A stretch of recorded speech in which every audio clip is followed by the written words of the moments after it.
Bonjour à tous, j'espère que vous allez bien, on se retrouve pour la suite de ce podcast, nous en sommes au chapitre 6 sur 24. Certaines sociétés sont ce que Warren Buffett appelle des franchises. Elles sont comme protégées par des hautes murailles ou de profondes douves. Elles sont plus ou moins imprenables. Ce sont ces entreprises-là que vous devez trouver. Warren Buffett s'attache à acheter les titres des entreprises dont les atouts concurrentiels et les produits sont pérennes. Il est à la recherche d'entreprises qui dominent leur marché. Pour décrire son entreprise idéale, il a recours à la métaphore du château imprenable de taille imposante, protégé par de profondes douves.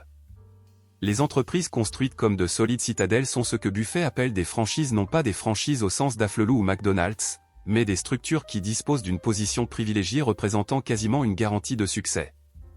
Une franchise économique fournit un produit ou un service qui est nécessaire ou désiré, nécessite pas une forte mobilisation de capital et perçue par ses clients comme dépourvu de concurrents immédiats, n'est pas soumis à une réglementation sur les prix.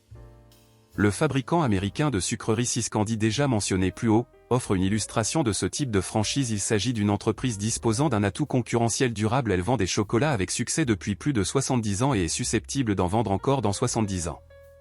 Des produits CIS-CANES se distinguent de ceux de la concurrence, mais vous pouvez seulement nommer un concurrent. Et les gens achètent les chocolatiers pour leur réputation de qualité. Les clients sont prêts à payer plus cher pour ces produits, délaissant des alternatives plus économiques au profit de l'authentique. Votre objectif en tant qu'investisseur est donc de chercher à acheter des titres de sociétés qui peuvent être qualifiés de franchises au sens que donne Warren Buffett à ce terme. De nombreux candidats à l'investissement commencent leur recherche en se posant une question telle que celle-ci: dans quelle mesure telle société dans un secteur donné a-t-elle la capacité d'apporter quelques changements dans le monde? Warren Buffett estime que cela revient simplement à passer à côté de la vraie question. Il est vrai qu'un produit nécessaire ou désiré, critère numéro 1 ci-dessus, est susceptible d'apporter ne serait-ce que quelques petits changements dans le monde, mais il est bien plus important, croit Buffett, de voir si cette entreprise dispose d'un atout concurrentiel durable. Il est préférable d'acheter du Syscandy, dont la mission n'est pas de changer le monde, que du DeLorean Motor à un constructeur automobile qui avait conçu une voiture novatrice. Syscandy est protégé par des doutes, DeLorean ne l'était pas et cette entreprise a aujourd'hui disparu. Recherchez les entreprises qui s'apparentent à des forteresses. Trouvez des sociétés qui se distinguent de leurs concurrents. Warren Buffett n'avait pas, dès le départ, compris l'importance de la franchise au début de sa carrière. Il était bien plus focalisé sur les bonnes affaires, lesquelles se sont révélées être de mauvais achats sur le long terme.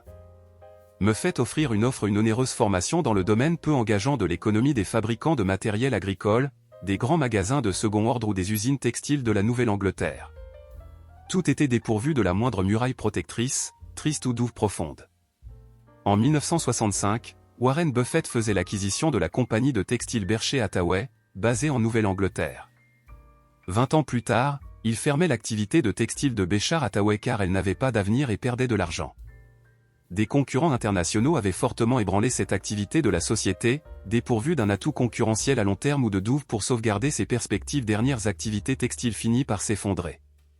Ces erreurs de novice sont à mettre en perspective avec le choix de Warren Buffett en 2003, où il choqua de nombreux observateurs en achetant quelques 2 milliards d'actions du groupe énergétique chinois PetroChina. Cette immense société, dont peu de gens avaient entendu parler, domine l'activité pétrolière en Chine. Elle est la 4e compagnie pétrolière au monde en termes de rentabilité. On y produit autant de pétrole brut qu'Exxon. C'est le type même de l'entreprise place forte que vous devez d'ajouter à votre portefeuille si vous avez la chance de la trouver. Une autre clé importante dans l'achat de franchise ou toute autre entreprise consiste à attendre jusqu'à ce que la société ait atteint un prix raisonnable. C'est l'un des traits marquants de la méthodologie de Warren Buffett. Ne faites pas des passages éclairs sur les marchés boursiers. Les statistiques montrent que plus les transactions sont fréquentes, plus les pertes sont importantes. Dressez la liste des entreprises qui vous intéressent et du prix plafond que vous seriez prêt à débourser pour acquérir leurs titres. Gardez cette liste à portée de main et consultez-la régulièrement. Elle vous aidera à observer une discipline et vous évitera des prises de décision qui nuiraient à votre portefeuille. Dans son best-seller publié chez McGraw, How to Pick Stock, Warren Buffett, Timothy Vick utilise des arguments irréfutables en faveur du stockage des actions à la manière Buffett.